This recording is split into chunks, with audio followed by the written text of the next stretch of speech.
Hey, tonight we're going to Canada, where snow holds the streets like a quiet hand, and where bank lobbies have that smell only paper and cold air can make together.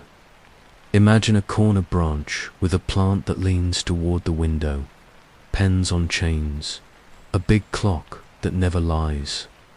If you listen hard, you can hear the ticking. You can hear a door close softly. And maybe, just maybe, you can hear the sound of a thumb pressing a small silver button. Click. Somewhere in a rented room above a bakery. 3 men sit at a table with a thermos of coffee and a stack of folded maps. The window is old. It rattles when a bus goes by. The radiator knocks once, as if to say, I'm awake. On the table, beside a neat coil of thin gloves, there is a stopwatch. It is clean, bright. It has been polished, not for show, but for respect. One of the men holds it like you'd hold a baby bird. Not tight, not loose. Knowing exactly how much force not to use. They are not loud. They are not mean. They move like people who have learned to fit inside the frames of normal days. You would not notice them. That is the point. People will call them the Stopwatch Gang. They will call them that because of the watch, but also because of time itself. The way it bends around them. The way 90 seconds can change a room and leave it. Calmer than you'd think. Smooth, unbroken. Like ice on a pond before the first skate. So, before we get started, take a second to dim your screen. If this is your kind of late night story, tap that like button, subscribe, and tell me where you're listening from tonight. A small town, a big city, a place where winter has already put a hand on your window. Pull your blanket up, let your shoulders drop, and let's walk slowly into the quiet heart of this heist together. The safe house smells like coffee and wool. A kettle sings on the tube burner stove, and the sound falls into the room like a gentle bell. The walls are thin. Through them, you can hear the bakery below waking up. Oven doors, racks sliding. Someone laughing softly in a language that is not English, but somehow feels like the country anyway. Outside, the morning is a low blue. Inside, the light is warm. 3 men.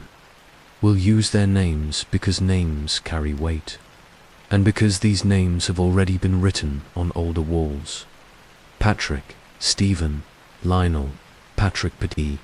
To people who like him is the one who sees ahead, the planner, not the loud kind, the quiet kind, the kind who looks at a street and reads it the way a careful reader moves through a page. He hates messy maps, crooked frames, and people who lie with their eyes. He loves a clean kitchen. He loves trains because they keep their promises. He speaks gently, like he might break the air if he pushes too hard. Stephen is the timekeeper, the one with the watch. He keeps it not like a trophy, not like a weapon, but like a tool that has earned its place. He counts without counting. His mind holds beats the way a song holds a secret note. He reads paperbacks with the corners turned down, and he has a way of being kind that does not ask for credit. When he says 90 seconds, he is not using math. He is using breath. Lionel is the ghost. He moves like a shadow that decided to be human. He notices hinge, squeaks, flickers in fluorescent tubes, and the way the same red truck parks outside, the same shop at the same minute every day. He knows which doors stick in rain and which ones lie about it. He listens more than he talks, but when he speaks, it is the last word on the important thing. They did not start as a gang. They started as people who learned each other's quiet, a hunger for clean jobs, a dislike for force, a deeper dislike for fear. They agreed on rules very early, rules that do not fit in most stories like this, And maybe that is why this story lets you fall asleep. The rules: no harm, no shouting, no guns raised. In and out. If anything feels wrong, stop. If anyone looks scared, soften. Leave before fear has time to grow. Leave like you were never really there. The stopwatch is part of the rules. It makes time visible. It makes time honest. If you've never tried to keep 90 seconds calm, you might not understand how much work it takes to move that quietly, that fast, without leaving a mark. You probably wouldn't last 5 minutes on their crew. Not because of danger, because of patience. There's a map on the table. Ontario, another of the West. Little X's in pencil where small towns sit along bigger roads. A third map shows only a neighborhood, enlarged until the paper almost blurs. A bank on a corner, a bakery, a bus stop, an alley with a dumpster. Behind it, a lane with a cat that sleeps on a stack of crates. The cat is on the map too. Not drawn, not named. A small dot someone poked with a pen. It matters.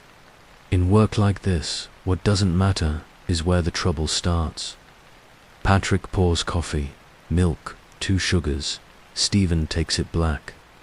Lionel warms, his hands on the cup, and looks at the window as if it has something to say. It does. Winter is speaking. The snow will be firm by noon. The roads will be clean. The city will be slower at lunch than at opening. The clock above the bakery door ticks. The morning is a met. RONOME. Plans are not born in 1 hour. They grow with walks, with notes that are more rhythm than words. Bank, Tuesday, 10:12 busy, 12:15 quiet. Delivery, 10:45. Guard older, slow step. Door heavy, smooth. The camera grainy. The teller smiles, even when alone. These are lines in a song, not just facts. A pattern you can hum while standing still. The day they choose is Wednesday, not a Monday with its edges, not a Friday with its nerves. The time is after lunch, when the bread smells drift and the lobby lights turn soft. They park a grey car. No one would look at twice. They park a second one a few streets away near a water tower. They walked a route between them 3 times. In coats you've seen 1,000 men wear, not new, not ragged. The kind that fits anywhere and means nothing. Shoes that don't squeak. Gloves that wouldn't frighten a child. They carry a folded note for the teller, not a threat, a request. When the hour comes, Patrick reads the rules again like a prayer. No harm, 90 seconds. If anything bends, stop. Stephen taps the watch face once with his thumb. Lionel looks at the corner of the room where a shadow has moved all morning and finds it still. They don't say ready. They don't say go. They just stand, click, the stopwatch breathes. They walk into the day. Picture a Canadian street in winter. Salt on the curb, snow stacked like quiet pillows on either side, breath in clouds, a sky so pale it feels like paper. A bus chuffs quietly and moves on. A dog lifts a paw, then sets it down and decides to be brave. The bank sits on the corner with tall windows and a door that closes with the kind of sound that makes you want to be gentle with it. Inside, there is warmth and the slow rhythm of an ordinary afternoon. If you're listening, you hear a pen click, a coin roll, the faint murmur of someone asking about a fee. Imagine yourself standing near the door. You are not part of this. You are watching. That helps stop Patrick's steps to the counter. He doesn't lean. He doesn't loom.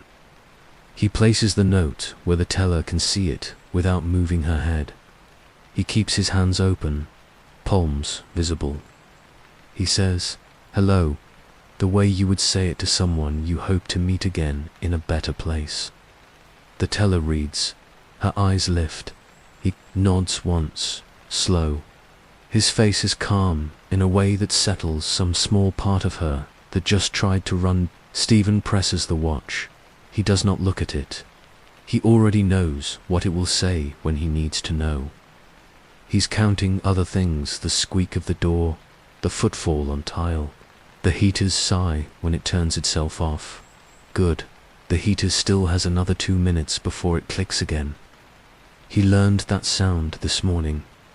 It matters now. In a way, it did not then. Lionel stands where all the rooms meet.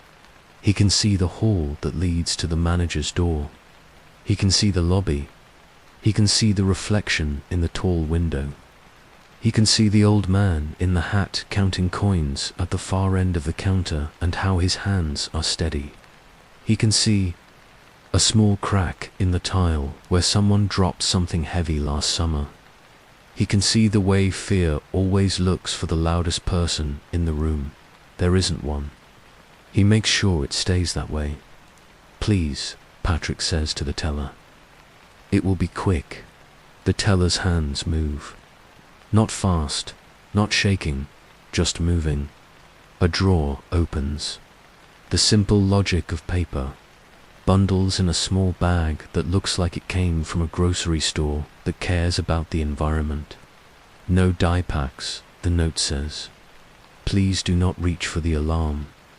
We will be gone in less than 2 minutes." "Thank you." Stephen senses 30 seconds, the way someone senses a friend entering a room behind them. The air changes.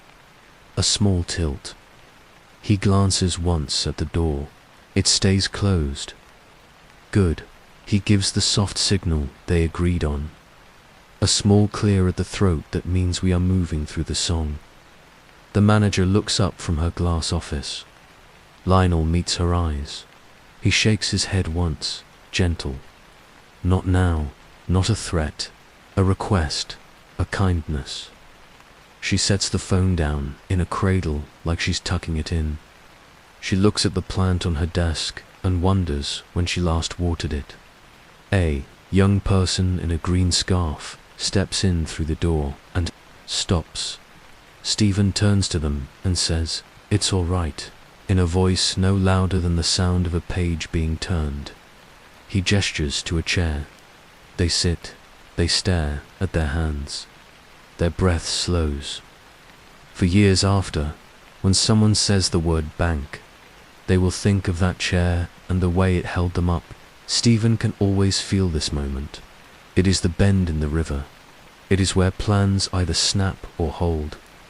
Patrick slides a second small bag in his coat. The shape barely changes.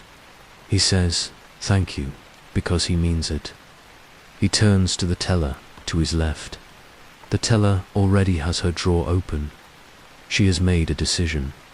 She wants this to be over for everyone, quickly and with as little fear as the world will allow. She places bills into the bag with the careful motion of someone feeding a bird. At the back. The security guard steps out. He has a slow step, not because he is lazy, but because his knees have a story. He takes in the scene, the open hands, the note, the way no one's voice is cutting the room. He puts his hands on his belt and watches.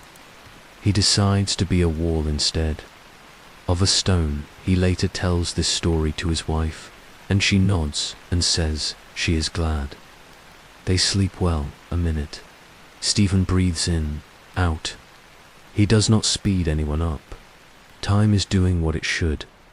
You never rush 90 seconds. You move inside it like a person moving inside a coat they have worn for years. You know the seams. Patrick takes the last small bag. He does not count. He never counts here. He never peeks. He trusts the future to a table and a calm room. "Thank you," he says again, this time to the manager, too. He steps back, hands still open. Lionel opens the door. Cold air presses against the warm. For a moment, the two climates greet each other like neighbors, who both shovel the sidewalk and never ask for help. They leave. They walk as if leaving is what they came to do. It is, down the sidewalk. Turn at the corner where the shop sells wool, caps and postcards. Into the lane with the cat. The cat blinks. The car is there.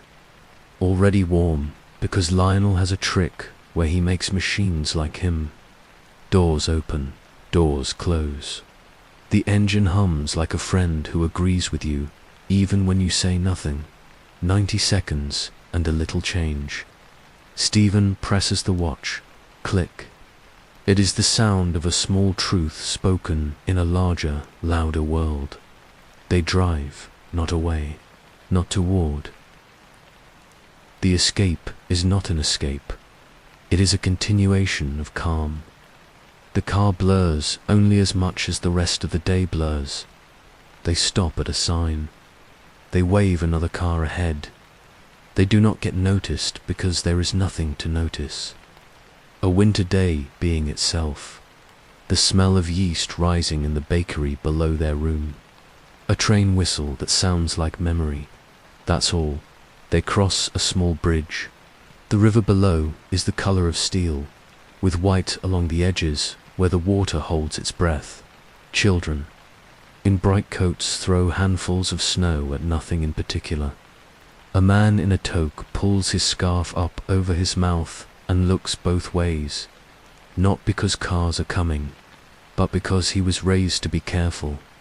Lionel drives like he is balancing a glass of milk on the hood, out past the school, past the hockey rink, past the store with the sign that always tilts a little more after each wind, into a neighborhood with maples that look like they are thinking of leaves they used to have. On the left, a road that curves behind a water tower. The second car waits. The handoff is quiet. They lift nothing. They set nothing down with force. Keys change hands. Jackets change the shape of shoulders. The first car becomes a normal car again. It stays where it is, with the dignity of an object that did its job. They switch. They breathe. They move. Out along a road that becomes a highway. A sign says east. Another says west. They choose the one that fits the day. They are not hiding. They are blending. The landscape changes like a slow film. Fields under snow. Barn roofs dark and a little brave under the weight. A gas station with a coffee machine that overfills the cup if you don't watch it. They stop. They watch it. Patrick buys a folded map, even though they have one. The habit matters more than the paper. They eat in the car. Sandwiches wrapped in wax paper. The kind that tastes better when your hands are cold. Stephen chews slowly. He watches a woman in a red coat walk her dog along a fence. He wonders what their house smells like. He thinks maybe cedar, maybe soup later, an inn by a lake. You know this kind of place. Wood paneling that time has turned soft. A front desk with a bell that tries its best. A woman with kind eyes and a sweater that tells you she knits. She hands over a key with a wooden tag. Room 5, she says. It looks out at the water. They thank her. They mean it. Inside, the room is simple. 2 beds, a small table, a lamp that likes to hum. The lake is a sheet of grey, almost black, almost a mirror. Snow along the shore like lace. They drink tea from cups too thin for coffee. They put the small bags on the table and leave them there for a long time, like they are letting them cool. When they open them, they do it without greed. They sort without noise. They fold, they count, with a pencil and a notepad in a hand that never presses hard. They do not talk about what it can buy. They talk about how far they will let it take them before they sit again. Then they sleep, that heavy kind that doesn't even dream. Their bodies finish the story their minds started. Outside, the lake breathes. The night tucks in. The world does not wake anyone up. Not tonight. The investigation wakes slowly. In a small station, a telephone rings. A man with a winter mustache answers. He writes on a pad. He says, "Yes, we'll send someone." He does not shout. He lifts his coat from a hook and puts it on like a person who knows cold. He walks to his car and sits, hands on the wheel, staring at nothing for one long breath. Then he drives to the bank. At the branch, staff stand together. They drink tea. They tell the story the way real people tell stories, when they are tired and not trying to impress. They were polite, someone says. They said please, someone else adds, almost embarrassed by the detail. They had a stopwatch. The manager says, and she touches her chest when she says the word stopwatch. Like that's where the sound landed. A detective from the city arrives later. He has a notebook, not a swagger. He has a scarf that his wife knit. He has a calm that has cost him years and given him a kind of quiet eyes most people only get if they sit with grief a while and let it tell its story too. We'll call him Detective Ladakh, because Ladakh is a name that could belong to him without a fight. He looks at the camera footage. Grainy, human shapes, not faces, open hands, a door opening and closing in a way that makes him think of goodbyes. He rewinds 3 times. He writes 3 words in his notebook while he watches. Quick, calm, steady. He underlines them once. He drinks bad coffee and does not talk about it. He asks questions, not like someone who is stacking them up, like someone who is setting them down where they belong. He doesn't ask, "Were you scared?" He asks, "When did you feel like you could breathe again?" The teller says, after they said thank you. The manager says, when the door closed and opened again and they were gone. The guard says, when I noticed my hands were empty and that felt okay. The very first time anyone says Stopwatch Gang, it is not in a shout. It is in a break room somewhere. Someone says, "Those stopwatch guys." Someone else says, "Gang." Someone else laughs a little. They don't seem like a gang. The word stays anyway. Names are like that. They stick to the smoothest surfaces, sometimes because they don't have anything else to hold on to. Detective. Ladakh takes pins and maps and draws lines that look like music. Not clusters, not spray. Notes, spaced. A small town here, a neighborhood there. Never on a Friday. Never at opening. He wonders whether they know each other's middle names. He wonders whether they sit in silence. He suspects they do. He calls someone in another province. "You seen anything like this?" he asks. The voice on the other end says, "We had one last month. Felt like a rehearsal for kindness." They talk about timing. They talk about the way the door closed. They talk about a watch. They both laugh at that, and it doesn't feel unkind. Time passes, as it does, days of ice, days of thaw. The paper calls them smooth.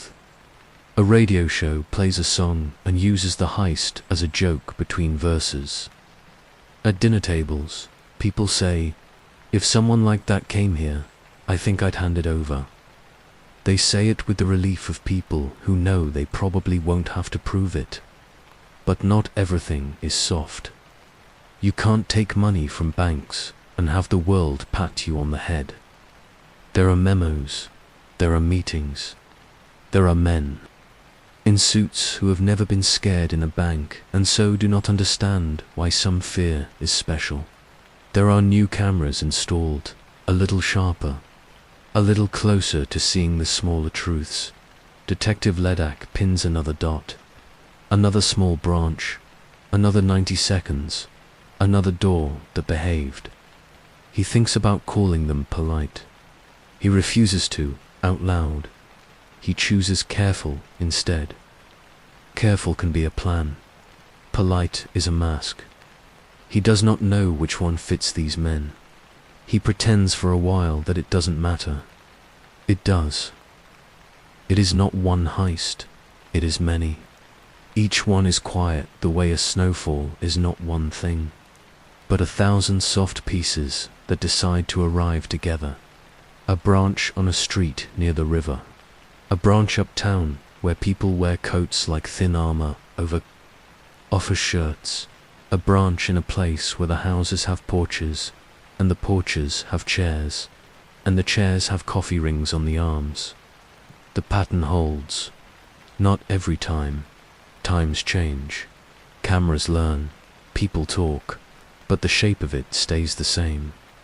A watch is pressed. A door opens. A door closes. A room breathes. Thank you. We're gone. One summer they look at something bigger. A cargo facility with a sign that doesn't have a bank's name on it, but might as well. Boxes come in. Boxes go out. Some boxes are heavier than other boxes. Some boxes shine on paper.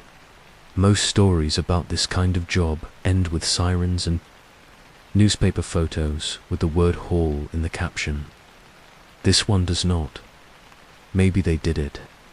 Maybe they let it pass. Maybe it was the kind of plan you lay on a table and put back in a drawer because you like sleeping more than gold. They move across provinces. The country is large. The time between jobs is larger. They do not need much. They do not hunger for numbers. They hunger for rhythm. A room, a lamp, a distance. A lake in winter where the ice does not argue. A summer road where the wheat moves like a choir. Sometimes they go west. A tiny ferry, a cabin that smells like pine and coffee, a radio that only catches the weather station, and a hockey game when the wind is generous. They fish, they burn toast. They write nothing down that could be read by someone with bad intentions. They sleep in the afternoon like old men.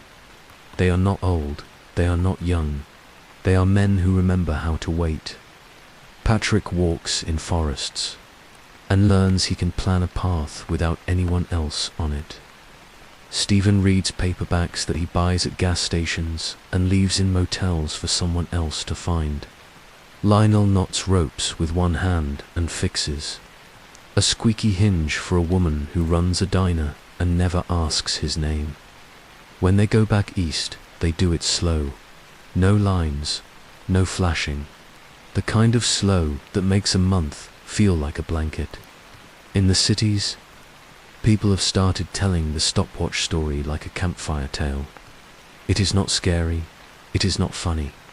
It sits in the middle of both, like life. In the fall, the plan bends. Not because they were careless, because time has its own rules. In one branch, the guard is young, his knees are new, his job is new. He has not yet learned all the ways to see a room. He has learned how to hold his chest high. He steps forward at the wrong moment. Not aggressive, just ready in the wrong way. Lionel sees this and moves his body until the air is easy again. He says, "Please," and the word works. The guard's chin drops a half inch. That is all the room the plan needs. A breath later, it is over. They walk out, but the feeling sits in the room after they leave. It sits in their bones, too. The line was closer than they like, closer than their rules like. That night, under a bridge, where the river sounds like a secret speaking to itself, they drink coffee that tastes like the bottom of the pot and talk about stopping. For the first time, the talk turns into a decision that lasts more than a week. Time, Stephen says. He means the kind you can take, not the kind you break. He puts the watch away like you put a good coat in a closet when spring arrives. You won't read about that pause in any file. But if you look at the map in Detective Ledek's office, you will see it. A gap, a season with no red pins. He stands in front of it once and doesn't know if it means they stopped or he lost them. He hopes it's the first. He has a son who just started to shave. He'd like the world to give the boy that kind of luck. That kind of luck. The end is not one moment. It is a series of small doors. Some close, some open. One of the men meets someone and decides to be seen. Not in a bank, in a life. A kitchen with a light that hums and a laugh that makes time forget itself. He stops thinking of money as a number and starts thinking of it as groceries, rent, a plane ticket to a place where you can wear a thin shirt at night and not shiver. He buys a book and writes his name in it, his own, not the one he used on forms. The act is small. The act is huge. Another gets seen without choosing. A camera that should have been broken is not. A plate number the snow should have covered stayed clean. A coat he wore too many times becomes a story someone remembers. A detective who liked maps learns to like luck too. Arrests come, not like a storm. Like weather that has been building. At the edges for longer than you wanted to admit. One is taken in a cafe where he is careful enough not to look around first. Because looking around is what makes everyone else look too. He finishes his tea. He stands. He puts his hands where everyone can see them. He does not make anyone's day worse. One is taken in a house where the window looks at a lake that keeps secrets. He says goodbye to the chair. He says goodbye to the kettle. He says nothing to the watch. Not yet. One leaves before the knock. He does not run. He moves with a body that knows how to be dark. There are stories about him. Some say he kept going until he could watch the ocean breathe very slowly and no one knew his face. Others say he turned himself into someone who walks past you every day and never makes your heart jump. Either way, the part that matters is this. The rules still hold. No harm, no shouting. He disappears without making anyone angry at the world. Jail bars are a kind of time, tricky time, the kind that tries to own you. One of the men does not let it. He reads, he writes. He becomes the kind of person who turns the watch into a pen and the 90 seconds into a sentence that says something that helps someone else sleep. He falls in love with sentences more than plans. He keeps the rules, even when he is the only person in the room who knows them. Another man refuses to stay behind one door when there is a door outside calling his name. There is rope, there is sawdust. There is a window that once pretended not to believe in exits. There is snow on the ground the night he steps into it. Some stories make noise. This one makes a sound like a foot in soft powder. A sound that gives itself to the night without asking for thanks. Detective Ledoc retires without writing a book. He keeps the last map. He pulls the pins out. He rolls it up. He slides it into the back of a closet where it sits behind winter. Scarves and a box of ornaments from the year his son was 8. Sometimes he thinks of the watch. He thinks of the room where the door closed and the air stayed kind. He thinks maybe that is as close to justice as we get some days. A wrong that refuses to leave a wound. It isn't a legend. It's a memory told at half volume in a kitchen in Sudbury. Someone's grandma says, they took the money the way you take a coat off someone sleeping and put a blanket there instead. In a diner in Saskatchewan, Someone stirring coffee. Says, they were fast. They were polite. They didn't scare my sister. That matters.